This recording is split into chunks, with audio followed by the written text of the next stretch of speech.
That day dawned with a strange light, almost opaque, as if the sun itself was in mourning. I felt the same way. I wore a black tailsuit, the color that seemed most appropriate for the occasion. It wasn't a funeral, at least not in the literal sense, but something inside me sensed that a part of my life was about to be buried. The silence in the car was deafening. My lawyer, Dr. Castro, tried to reassure me with kind words, but I barely heard him. My thoughts were trapped in a whirlwind of memories. The day I met Ricardo, the first years of marriage, the dreams we built together, and the abyss that opened between us in recent times. We arrived at his parents' mansion. The house, imposing and cold, always intimidated me. It represented everything I wasn't: wealth, tradition, a world where I never felt completely at ease. Inside, Ricardo's family was waiting for me. The atmosphere was charged with tension. His mother, with her face contorted in an expression of disgust, didn't even greet me. His brothers, with looks of pity mixed with curiosity. The family lawyer, a polished man with an air of superiority, led us to the library.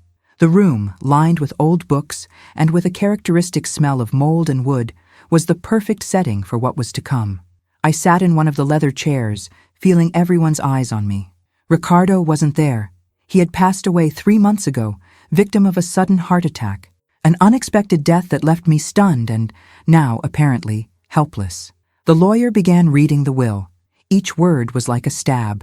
Legacies for the brothers, donations to charities, most of the fortune to the mother, and then silence.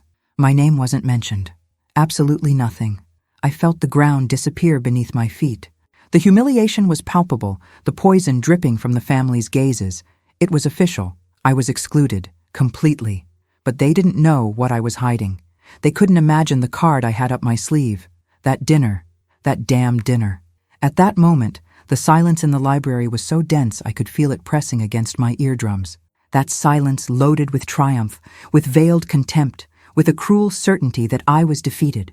Mrs. Albuquerque, the matriarch, shot me a look that mixed pity and scorn. It was as if she was saying, without words, "You never belonged in this world." My lawyer, Dr. Castro, cleared his throat, probably looking for a way to protest, to defend the indefensible.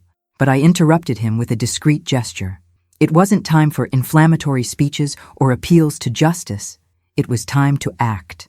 I took a deep breath, trying to control the wave of anger and humiliation that threatened to engulf me. I stood up slowly, the chair creaking under my weight. I grabbed my purse, opening it with studied calm.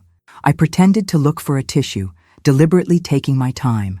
My fingers found the thick envelope, the letterhead paper from the law firm that had prepared the prenuptial agreement. I felt a chill down my spine, the anticipation of the turnaround. "Gentlemen," I began, my voice firm, though trembling inside, "it seems there's been a small oversight." Mrs. Albuquerque raised her eyebrows, showing sudden interest. Ricardo's brothers exchanged curious glances. The family lawyer frowned, showing a hint of concern. "Ricardo and I continued, were, above all, practical people. Before we married, we decided to protect our respective assets. A sensible decision, I believe." I withdrew the envelope from my purse, holding it firmly. That piece of paper was my anchor, my weapon, my redemption. "We signed a prenuptial agreement," I revealed, watching the expression of shock spread across the faces present. "An agreement that, curiously, seems to have been forgotten." Mrs. Albuquerque opened her mouth, but no words came out. Her eyes, once so full of contempt, now reflected a mixture of disbelief and anger. One of Ricardo's brothers choked. The family lawyer, pale, tried to disguise his panic. "Dr. Castro," I said, handing the envelope to my lawyer, "please present the authenticated copy of the agreement." Dr. Castro, recovered from the initial shock, opened the envelope and handed the document to the family lawyer. The room fell silent again, while he examined the paper with wide eyes. I could feel the blood pulsing in my temples. That dinner, I remember it as if it were yesterday. Ricardo, nervous, offering me expensive wine while explaining the necessity of the agreement. I, suspicious but in love, agreed to sign, never imagining that piece of paper would become my salvation years later. He assured me it was just a formality, a precaution to protect the family business. I believed, or wanted to believe. The family lawyer raised his eyes, his face completely disfigured. This document, he stammered, is valid. A bitter smile curved my lips. Yes, I replied, savoring the moment. It's perfectly valid. And it contains a, shall we say, peculiar clause. A clause that guarantees me a considerable part of Ricardo's estate in case of death, regardless of any testamentary disposition. The room exploded in murmurs. Mrs. Albuquerque stood up abruptly, slamming her hands on the table. This is absurd! A fraud! No, madam, I replied, maintaining my calm. It's just a contract that your son signed of his own free will, and which, unfortunately for you, he forgot existed. The family lawyer tried to argue, but I interrupted him. Don't waste your time, doctor. The agreement is clear and irrevocable. If you wish to contest it, feel free. But I warn you, I have the best legal team ready to defend my rights. Revenge doesn't always come with screams, I thought. Sometimes it whispers in sheets of paper. The expression on Mrs. Albuquerque's face was priceless. It was the perfect mixture of fury, humiliation, and defeat. I had turned the tables, but the battle was far from over. I knew the Albuquerque family wouldn't give up easily, and neither would I. That was just the first round, and I was ready for the next. What I didn't know was that amid all this dispute, even darker secrets would come to light. Secrets that could change everything, including my own perception of Ricardo. At that instant, while Mrs. Albuquerque hurled empty accusations, I felt strangely calm, a calm that contrasted with the whirlwind of emotions that had assailed me in recent months. It was as if the revelation of the prenuptial agreement had freed me from a burden, given me a clarity that I had previously lacked. The library, once a stage of humiliation, had now become my battlefield. I watched the Albuquerque family disintegrate before my eyes, the mask of superiority falling to reveal the greed and resentment that had always been there, lurking. Fraud? Mrs. Albuquerque, please, I replied, with a tone of voice I didn't even know I had. Don't underestimate me. I may have married your son, but I was never a fool. And Ricardo, despite his flaws, was intelligent enough to know what he was doing. One of Ricardo's brothers, Carlos, an always smiling and apparently harmless guy, approached. This is unbelievable. How could you hide this from us? I didn't hide anything, Carlos, I retorted. The agreement was kept in a safe, waiting for the right moment, and apparently that moment has arrived. The family lawyer, still pale, tried to regain control of the situation. Mrs. Albuquerque, I suggest we retire to a private room. We need to analyze this document more carefully. Mrs. Albuquerque nodded reluctantly. Before leaving, she shot me a withering look. This isn't over, you gold digger. You'll regret messing with our family. I just smiled. The thread is empty, madam. I've already lost my husband. What else can you take from me? While they retreated, Dr. Castro approached with a relieved smile. You were incredible, my dear. I confess I was worried. But you turned the tables masterfully. It's not over yet, Dr. Castro, I replied, feeling a chill run down my spine. I have the feeling this is just the beginning. He looked at me with concern. What do you mean? I don't know, I replied honestly. But I feel there's something more behind all this. Something Ricardo was hiding. Something this family will do anything to protect. While we waited, the library seemed to narrow, the walls closing in on me. The smell of mold and wood intensified, becoming almost suffocating. I felt watched, as if the old books were judging me, questioning my motivations. The image of Ricardo came to my mind. Ricardo, with his charming smile and penetrating blue eyes. Ricardo, who loved me and betrayed me. Ricardo, who left me a legacy of pain and uncertainty. I wondered what he would be thinking at that moment. Would he be proud of my attitude? Or would he be cursing me for revealing his secret? Finally, the family lawyer returned, followed by Mrs. Albuquerque and her children. The matriarch's face was red with anger, but her posture was more controlled. Mrs. Albuquerque, the lawyer began with a formal tone. After carefully analyzing the prenuptial agreement, we recognize its validity. However, we would like to propose a negotiation. I raised my eyebrows, surprised. Negotiation? About what? About the terms of the agreement, the lawyer replied. We're willing to offer a significant amount in exchange for your renunciation of your rights. I crossed my arms, thoughtful. The proposal was tempting. I could take the money and move on, leaving all that confusion behind. But something told me it wasn't that simple. "What's the amount?" I asked, curious. The lawyer hesitated for a moment. "We're willing to offer $10 million. $10 million. A fortune. Enough to guarantee me a comfortable life without worries." But strangely, the money didn't matter to me. What mattered was the truth. What mattered was discovering what Ricardo was hiding. "I appreciate the offer," I replied, with a cold smile. "But I'm not interested. I want what's rightfully mine. And I want to know why you're so desperate to get rid of me." Mrs. Albuquerque stepped forward, her eyes sparkling with anger. "You're a fool. You're throwing your life away out of pure stubbornness." "Perhaps," I replied calmly, "but I prefer to be a fool than to be manipulated." Silence returned to reign in the library. A tense silence, loaded with hatred and distrust. I knew I had made the right decision. I wouldn't back down. I would fight for my rights, and I would discover the truth, whatever the cost. What I didn't imagine was that the truth was much darker and more dangerous than I could ever have imagined, involving family secrets, gambling debts, and a mysterious disappearance that dated back decades. The room seemed to pulse with the electricity of my refusal. $10 million. It was an indecent amount, capable of buying enviable freedom. But the price they wanted, my silence, was simply too high. There was something rotten there, and I felt that by accepting the money, I would be burying the truth along with Ricardo. "Manipulated? Dear, you have no idea what you're saying," Mrs. Albuquerque hissed, composure slipping through her fingers like sand. "You think you know my son? That you know about our business? You're just an outsider, an intruder who took advantage of our goodwill." "Goodwill?" I repeated, incredulous.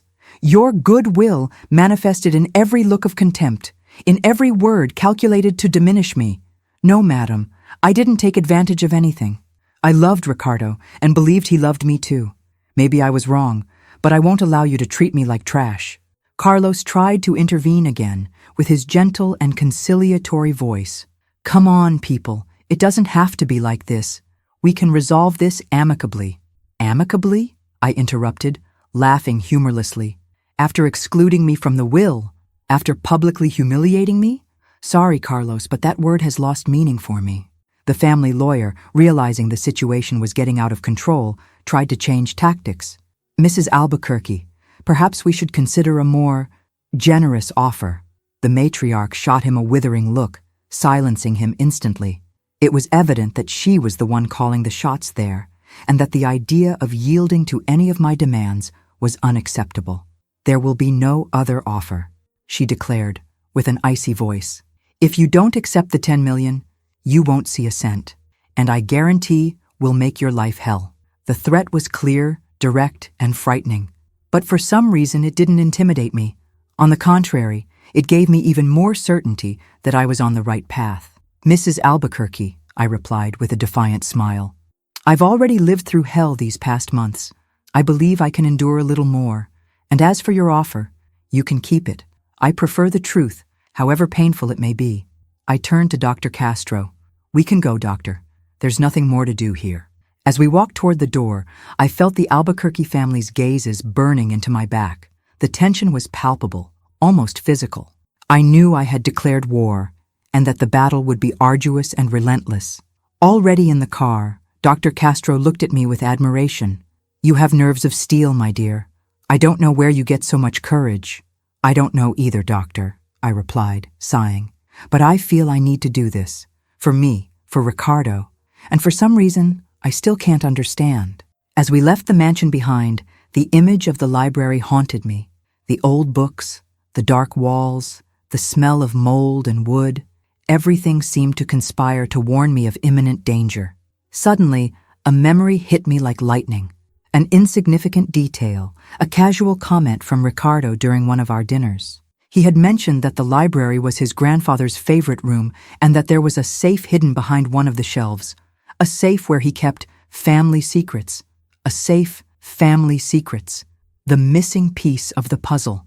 "Dr. Castro," I exclaimed suddenly, "we need to go back. There's something in the library I need to find." He looked at me with surprise. "Are you sure? That family won't welcome us with open arms." "I know," I replied, with a determined gleam in my eyes. "But I need to risk it. If what I'm thinking is true, what's in that safe could change everything." I didn't know what awaited me in the library, but I was willing to face any danger to discover the truth. The truth about Ricardo, about his family, and about the dark secrets hidden behind the facade of wealth and power. What I didn't imagine was that by opening that safe, I would be opening the doors to a dark and bloody past that would put me on a collision course with a relentless enemy willing to do anything to protect their secrets. And, in the middle of all this, I would discover that Ricardo wasn't the man I thought he was, and that the love I felt for him was just an illusion, built on a web of lies and betrayals. The urgency in my voice surprised even me. Dr. Castro, hesitant, turned the car around. The idea of returning to that nest of vipers gave me chills, but the memory of the safe, Ricardo's vague mention of family secrets, was a beacon in the darkness. "Do you have a plan?" Dr. Castro asked as we approached the mansion. The darkness of night swallowed the imposing facade, transforming it into a threatening shadow. "Improvise," I replied, feeling adrenaline coursing through my veins. "I'll claim I forgot something important. Maybe my earrings, something that gives me an excuse to enter the library." We arrived at the gates, and the security guard, recognizing the car, opened them without hesitation. The house was silent, but I could feel the tension hanging in the air like a dense fog. "Wait here," I instructed Dr. Castro. "If I don't return in half an hour, call the police." I took a deep breath and walked toward the main door. I rang the bell, and a frowning butler, his face marked by invisible scars, opened the door. "Good evening," I said, trying to sound as calm as possible. "I think I forgot my earrings in the library. Could you let me in to look for them?" The butler hesitated, his gaze suspicious. "Mrs. Albuquerque isn't receiving visitors." "I know," I replied with a forced smile, "but it's something of sentimental value. I promise to be quick." After a moment of hesitation, he yielded, opening the door and allowing me to enter. The house was poorly lit, and the silence was even more oppressive than before. The butler led me to the library, where the fireplace crackled softly, casting dancing shadows on the walls. "You can wait for me here," I said, entering the room. "I'll look for them myself." The butler nodded and withdrew, closing the door behind him. As soon as I found myself alone, adrenaline took over. I began examining the library, running my fingers over the dusty shelves, looking for any sign of a hidden safe. The books were old, leather-bound, with titles in golden letters. Art magazines, dusty encyclopedias, first editions of literary classics. Nothing seemed out of place. I vaguely remembered Ricardo's description. Behind a shelf, near the fireplace, I began examining the wall near the fireplace, pressing the wood panels, searching for some crack or hidden mechanism. Time seemed to drag. With each passing second, paranoia increased. I felt watched, as if the Albuquerque family was waiting for me in some dark corner, ready to attack. Suddenly, my fingers found a small crack, almost imperceptible, between two wood panels. I pressed the crack hard and heard a soft click. One of the panels opened, revealing a small steel safe embedded in the wall. My heart raced. It was it, the safe of family secrets. I tried to open it, but it was locked, an old lock with an intricate combination system. I had no idea how to open it. Desperation began to take hold of me. I was so close, but at the same time so far. Suddenly, I remembered something Ricardo had told me once. My grandfather was obsessed with dates. He said dates were the key to everything. Dates. The grandfather's birth date? His parents' wedding date? I tried several combinations, but none worked. Then, I remembered a date Ricardo always considered important, the day we met. I entered the date on the safe's keypad, holding my breath. A soft click echoed in the room. The safe door opened. With trembling hands, I opened the door and peered inside. The safe was small and contained only a few objects, an old leather folder, a bundle of yellowed letters, and a small wooden box. I took the leather folder and opened it. Inside, I found old documents, contracts, deeds, nothing that caught my attention. Next, I took the bundle of letters. The letters were faded and the paper was thin and fragile. I began reading the letters, one by one. And as I read, the truth began to reveal itself like a dark and bloody nightmare. The letters were from a woman, addressed to Ricardo's grandfather, a woman he had loved, but who had been forced to abandon due to an arranged marriage, a woman who had mysteriously disappeared without leaving traces. The letters revealed a case of forbidden love, an unexpected pregnancy, and a promise of escape that never materialized. The last letter ended with a desperate plea for help and a veiled threat to reveal the truth about Ricardo's grandfather's past. Suddenly, everything made sense. The family secret, the woman's disappearance, Ricardo's grandfather's obsession with dates. Everything fit together like pieces of a macabre puzzle. I took the small wooden box and opened it. Inside, I found a pearl necklace, stained with blood. A necklace I had seen in an old photo of the disappeared woman. At that moment, I heard footsteps approaching the library. The Albuquerque family had discovered me. I was trapped. Quickly, I stored the letters and necklace in my purse, closed the safe, and put the panel back in place. I tried to look as calm as possible while waiting for the door to open. Mrs. Albuquerque entered the library, followed by her children and the butler. The matriarch's face was red with anger, and her eyes sparked with hatred. "What are you doing here?" she hissed, her voice loaded with venom. "I told you to get out of my house." "I forgot my earrings," I replied, trying to maintain composure. "But I already found them. I was leaving." "Don't lie to me," she screamed, advancing toward me. "I know you're looking for something. What did you take?" "I didn't take anything," I replied, backing away. "I was just looking for my earrings." Suddenly, Carlos approached, holding a gun in his hand. "Don't lie to us, you bitch. We know you found the safe." My heart froze. I was in danger, real danger. "I don't know what you're talking about," I replied, trying to buy time. "Don't play innocent," Mrs. Albuquerque screamed. "We know you found the letters and the necklace. Return them now, or I swear you'll regret it." I knew I had no choice. My life was at stake. "All right," I replied, with a trembling voice. "I'll return them, but please don't hurt me." I began opening my purse, pretending to look for the letters and necklace, but deep down I knew I couldn't trust them. They were capable of anything to protect their secrets. While my fingers slid through the inside of my purse, I found something that could give me a chance: my pepper spray. With a quick and precise movement, I withdrew the spray from my purse and fired it toward Mrs. Albuquerque's eyes. She screamed in pain, falling to the ground, clutching her face. Carlos, stunned, tried to grab me, but I managed to dodge, running toward the door. The butler tried to stop me, but I pushed him hard, knocking him to the ground. I ran out of the library, desperate to escape that place. The darkness of night swallowed me, while I ran toward the mansion gates, praying that Dr. Castro was still waiting for me. I heard shots behind me. They were chasing me. I needed to get out of there. I needed to survive. I needed to reveal the truth about the Albuquerque family. I ran as fast as I could, feeling bullets whizzing near me. Death lurked in every shadow, in every corner. Finally, I spotted Dr. Castro's car, parked near the gates. I screamed for help, and he accelerated toward me, opening the door so I could get in.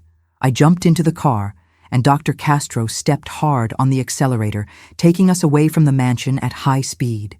I looked back, seeing the Albuquerque family chasing us, furious and relentless. I had escaped by a hair, but the battle was far from over. I knew they wouldn't give up until they silenced me forever. And I knew that with the letters and necklace in my possession, I was the only person who could reveal the truth about the Albuquerque family's dark past. A past involving murder, betrayal, and secrets buried for decades. I was in danger, but I was determined to fight. For justice, for the truth, and for the memory of the woman who had been silenced forever. And as I looked into the darkness of the night, I knew the next move would be mine, and that I wouldn't hesitate to use all the weapons at my disposal to defeat my enemies, starting by revealing all the contents of the letters to the press so the world would know the true face of the Albuquerque family. The shocking twist. 3 days later, as I sat in Dr. Castro's office preparing to release the evidence to the media, a knock came at the door.